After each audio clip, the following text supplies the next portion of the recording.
이번에는 전용기 더불어민주당 의원인데요. 현역 국회의원 3명이 맞붙어서 화제가 된 경기 화성시 정지역구에서 당선되면서 재선에 성공을 했습니다. 자, 소감 좀 들어보도록 하겠습니다. 자, 전용기 당선인 연결돼 있으시죠? 네, 안녕하십니까. 전용기입니다. 네, 축하드립니다. 감사합니다. 네, 소감 한 말씀 좀 부탁드리겠습니다. 네, 많은 책임감을 느낍니다. 여러 분들께서 최연소 지역구 의원이라면서 관심을 가져주시는데 저는 나이에 연연하지 않고 우리 화성 정 지역에 있는 유권자분들께 부끄럽지 않은 정치 하겠다는 말씀 드리겠습니다. 예. 자, 타이틀이 굉장히 많습니다. 최연소 당선인, 또 최연소 재선이기도 하고요. 또 첫 90년대생 지역구 의원, 저희가 방금 전에 김용태 당선인 연결했었는데 이런 타이틀이 좀 부담되진 않으십니까? 어떠세요? 많이 부담된다라고 하기보다는 좀 어려운 부분들은 사실 나이에 연연하지 않는 정치를 해야 된다라고 생각을 했었습니다. 그래서 나이에 연연하지 않고 이런 타이틀이 주어졌지만 우리 유권자 분들께 잘 대변할 수 있는 그런 정치인이 되겠다라고 말씀드리고 싶습니다. 예. 자, 지역구 얘기를 해보면 화성시정 지역구 현역 국회의원 3명이 맞붙었습니다. 특히나 또 이제 같은 당이었던 이원욱 의원도 있었는데, 자, 화성시정 지역구 유권자들이 당선인을 왜 뽑았다고 생각하십니까? 함께 해주신 분들이 모두 훌륭한 분들이었기 때문에 참 어려운 선택이셨다 이렇게 생각을 합니다. 예. 그렇지만 계획도시인 우리 동탄 반월에는 젊고 씩씩한 젊은 정치인이, 젊은 일꾼이 필요하다 이렇게 생각을 해주신 것 같습니다. 그래서 제게 기회를 주신 것 같습니다. 예. 자, 그렇다면 국민들이, 유권자들이 젊은 정치인을 선택한 구체적인 좀 이유가 어디에 있다고 보세요? 제가 슬로건으로 가지고 나왔던 게 추진력 강한 젊은 일꾼이었습니다. 예. 그러니까 계획도시에서 완성도시로 가려면 정말 빠릿빠릿하게 뛰어다닐 수 있는 젊은 일꾼이 필요하다라고 보신 것 같습니다. 네. 자, 그러면 화성시정 지역구에서 앞으로 좀 구체적으로 좀 어떤 활동을 펼쳐나갈 계획이십니까?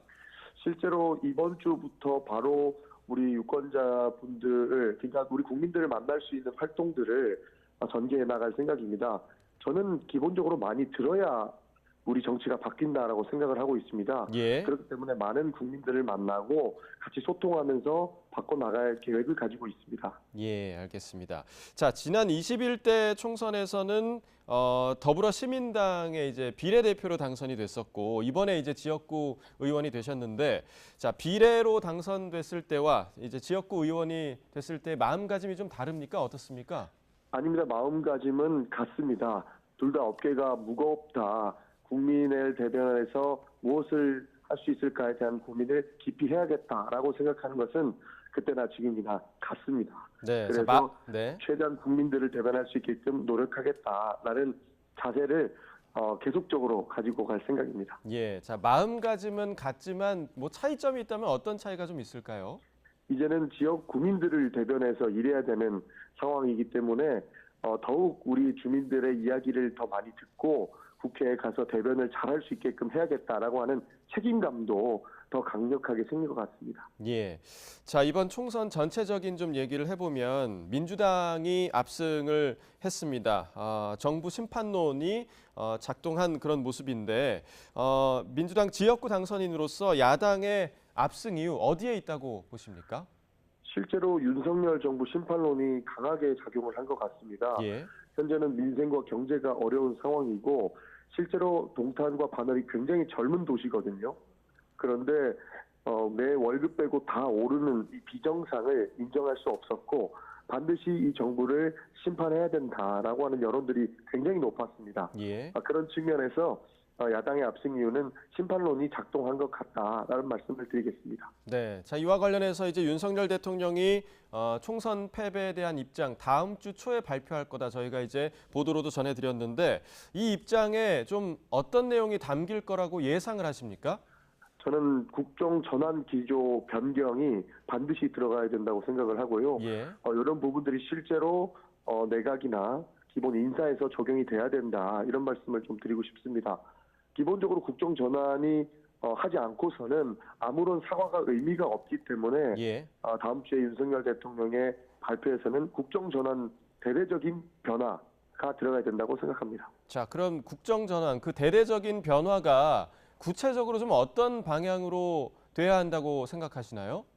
정치가 없어진 대한민국이기 때문에 실제로 야당과의 협치를 위해서는 이재명 대표와의 영수회담도 해야 된다, 할 필요가 있다라고 생각을 하고요. 예. 실제로 국회의 의견을 최대한 많이 받아들이는 그런 국정기조 변환도 필요하다고 생각을 합니다. 예. 또 하나만 말씀드리면 이제 청와대에 많은 고위직들이 사표를 쓴 상황인데 예. 이렇게 방치해둘 것이 아니고 빠르게 인사를 하되 되게 납득이 갈 수 있는 인사를 선임을 해야 된다라고 생각합니다. 예, 자 영수회담 이야기를 하셔서 오늘 이제 이재명 대표가 윤석열 대통령과 영수회담 의향이 있다 이렇게 밝혔는데 실제로 이루어질 거라고 좀 예상을 하십니까?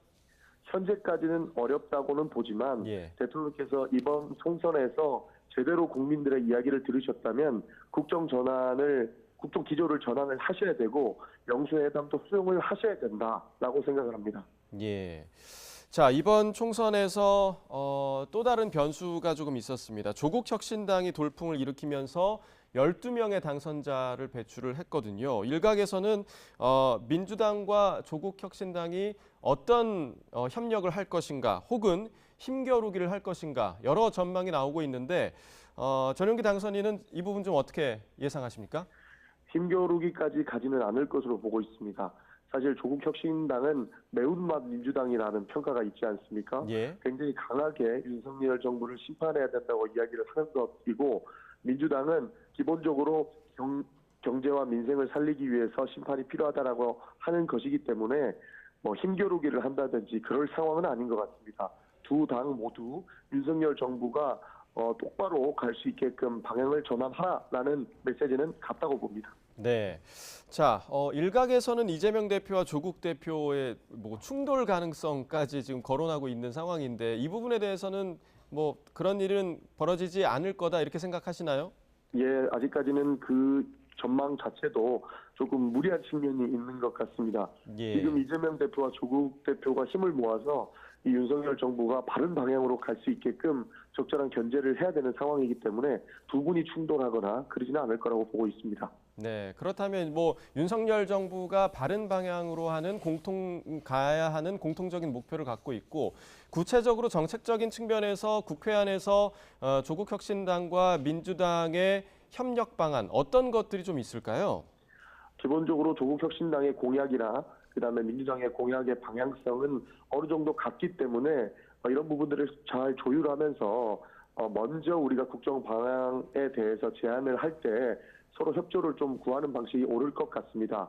그래서 윤석열 정부가 바른 방향으로 갈 수 있게끔 민생과 경제를 회복할 수 있게끔 가면 큰 문제는 없을 거라고 봅니다. 네, 자 이제 젊은 정치인 최연소 정치인으로서 아마 많은 국민들이 바라는 점들이 있을 텐데 국회 변화를 바라는 목소리도 굉장히 많거든요. 어떤 그렇지. 역할을 좀 해 나가실 계획입니까? 저는 비상식의 상식화가 필요하다고 생각을 합니다. 국민들이 봤을 때는 정말로 싸우지 않아도 될 문제를 가지고 싸운다라는 의견이 많은 것 같은데 예. 정말로 우리가 이렇게 대치를 하고 대립을 하는 이유에 대해서 손상히 설명을 해드리고요. 문제가 없게끔 국민들을 이해시키는 것이 더 필요하다고 봅니다. 그 첫 번째 전제 조건은 소통인데 젊은 정치인들부터 소통을 늘려나가고 국민들이 국회를 신뢰할 수 있게끔 만드는 것이 가장 필요하다고 봅니다. 네. 자, 그렇다면 저희가 이제 방금 전에 김용태 당선인과도 이야기를 나눠봤는데 젊은 정치인들 간의 소통이 이미 이루어지고 있습니까? 어떻습니까? 젊은 정치인들 간의 소통은 어느 정도 이루어지고 있습니다. 사실 우리 국회가 다양한 세대들이 분포돼야 한다고 하는 것은 기본적으로 공감대의 영역이기 때문에 저는 그렇게 주장을 하는데요. 젊은 정치인들은 그래도 세대 담론과 그에 대한 공감대가 충분히 존재하기 때문에 자주 소통하고 있습니다. 그래서 우리 국회가 국민들께 신뢰를 받게끔 하는 데에는 젊은 정치인들의 역할이 더 크게 작용을 해야 된다라고 생각을 합니다. 네, 알겠습니다. 자, 다시 한번 축하의 말씀드리고요. 오늘 말씀 여기까지 듣도록 하겠습니다.